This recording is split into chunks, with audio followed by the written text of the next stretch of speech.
સુરત શહેરમાં વર્ષે ચોમાસા દરમિયાન સુરતના રોડ રસ્તાની હાલત ખરાબ થઈ ગઈ છે। શહેરનો કોઈ પણ રોડ સારી પરિસ્થિતિમાં જોવા નથી મળી રહ્યો, ત્યારે વિપક્ષ દ્વારા દરેક ખાડા પર પાલિકાના અધિકારી અને પદાધિકારીનું નામ આપવાનો અનોખો દુઃખોત્સવ કાર્યક્રમ યોજાયો। આ સંદર્ભે આમ આદમી પાર્ટી દ્વારા રવિવારે પૂર્ણા ગામ ચોક ખાતે દુઃખોત્સવની ઉજવણી કરવામાં આવનાર છે। આમ આદમી પાર્ટી દ્વારા મેયર, ચેરમેન, કમિશનર સહિતના પદાધિકારીઓ અને અધિકારીઓને અનોખા દુઃખોત્સવ માટે જાહેર આમંત્રણ પાઠવાયું છે।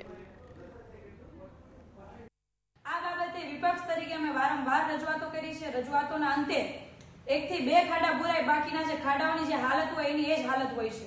એટલે ખબર જ ના પડે કે રસ્તાઓ ક્યાં છે અને રસ્તાઓની વચ્ચે ખાડા છે, ખાડાની વચ્ચે રસ્તાઓ છે।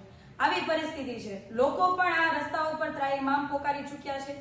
ત્યારે અમે આમ આદમી પાર્ટી દ્વારા તમામ નગરસેવકો દ્વારા એક દુઃખોત્સવ કાર્યક્રમનું આયોજન કર્યું છે, જેમાં અમે નામકરણ રસ્તાઓના જે ખાડા છે એમનું નામકરણ કરવાના છે, જેમનું નામકરણ આ ભારતીય જનતા પાર્ટીના શાસકો એટલે કે પદાધિકારીઓ અને જે અધિકારીઓ છે એમના નામથી કરવાના છીએ।